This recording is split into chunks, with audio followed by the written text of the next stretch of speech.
IR35 actually means Inland Revenue 35, and it was the number assigned to a press release in the 1999 budget. But that tells you what IR35 stands for. It doesn't really tell you what it is. So if we now go back into history, back in the 1990s, there were an enormous number of people incorporating businesses, and similarly it seemed to many incorporating what should really be employment. And they were basically taking advantage of the fact that there are tax advantages of using a limited company above employment. So in 1999 the government decided to act, and they introduced this legislation which became known as IR35. Basically where IR35 applies, a contractor, instead of drawing dividends out of his company, will be required to take almost everything that's come into the company out as salary, subject to deductions of PAYE and national insurance. Where it applies is where, but for the existence of any intermediary between the contractor and the client, where that relationship would be employment rather than self-employment, IR35 applies. So you basically strip away the intermediaries and you look at a hypothetical contract between the client and the worker. And if that hypothetical contract is more like employment than self-employment, then IR35 applies. The tax liability of a contractor is likely to be substantially higher if he's caught by IR35. The particular reason for that is that outside of IR35, a contractor is going to structure his affairs to take a low salary and dividends. There are two kinds of taxes that need to be considered. There's income tax and there's national insurance. The rate of income tax on salary and dividends is broadly the same, but national insurance is only applied to salaries. Now most people going into contracting would say, well, hang on, national insurance, it's 12%, it's capped, above a certain level it's 2%, it's not that great. The problem is that the limited company itself that you set up is your employer. As well as national insurance that employees pay, there's national insurance that employers pay. The rate applying at the moment is 13.8% and it's uncapped. So national insurance is a huge burden. Being outside of IR35 enables you to avoid national insurance. The criteria to look at that, I think you look at the office that you're working in and you look at the people working alongside you and you say, well, are they employees or are they contractors? And if they're employees and they're doing the same work as you, that's the first pointer that says maybe you are caught by IR35. It's not really down to how long you spend at a particular site. It could in theory apply on a one-day contract, but the length of the contract is one of the factors. I think the more determining factors are control and substitution. So control is the degree to which the client has a right to exercise control over your work. That itself is broken down into four areas. We've got where you carry out the work, which is broadly, do you carry out all your work at the client's site or do you work from home or your own office?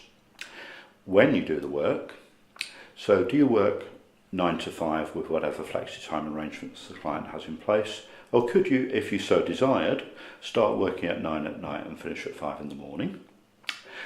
We've got what work you do, so have you been brought in to deliver a specific deliverable, or are you there for the client to say, today do this, tomorrow do that, next day can you stop this and move on with this because this is important? And the final area is how you do your work.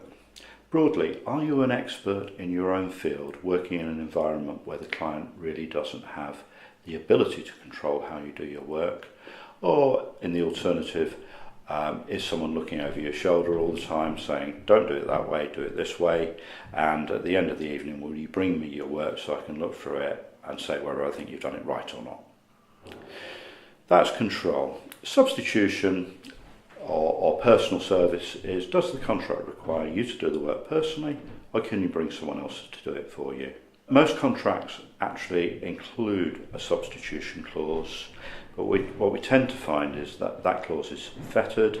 It's not an absolute right of the contractor, it's something that may happen by agreement with the client. And of course, in practice, substitution very rarely happens. The battleground, I find, is over control. Unlike substitution, control isn't black and white, it's shades of grey. And you can, to some extent, move the goalposts and make your working arrangement with the client look more like self-employment than employment. And generally, if you put a pretty good case together, HMRC will leave you alone. IR35 is judged not on your company or on you, but it's judged on every single contract. Every single contract needs to be considered in its own right. Although over a period of time, contracts will influence each other. So if you keep getting renewed by the same client with the same contract year in, year out, that starts to look more like it's caught by IR35. Whereas if you have a series of short contracts with different clients, that starts to look less like it's caught by IR35. What a lot of contractors will do is they'll seek a review of their contract. So someone with an understanding of the contract will look at the contract and give them an opinion as to whether that contract is caught. HMRC randomly select contractors and review IR35 compliance. More recently, HMRC have moved away from formal visits and they're considering IR35 in isolation. And they do this by selecting a relatively small number of contractors randomly and writing them a letter. They take a 12-month period, and this might be an accounting year or it might be a fiscal year. They ask to see copies of all contracts that have been in place during that year, and they ask the contractor to say why he believes that each particular contract was outside of IR35. Our experience here is if you're able to provide an independent review, professionally carried out, that's come to the conclusion that you're outside of IR35, HMRC will generally accept that. I think the best time to get a contract reviewed is at the start of a contract. It would be too easy, would it not, to wait until a letter appears from HMRC and then go off and get a review. HMRC are likely to give more credence if it's something you've done because you think it's a good idea to do it than if you've done in reaction to them writing a letter. HMRC these days have a lot of toolkits on their website to help you make decisions, and they've got one on IR35. And I think most contractors, if they tried this out, would find that their contract failed. Now, HMRC have a vested interest in you failing because they collect a lot more money. Just in the same way that you have a vested interest in being outside of IR35 because you pay a lot more tax. And because of this, we would always recommend that you seek an independent professional opinion rather than one from HMRC.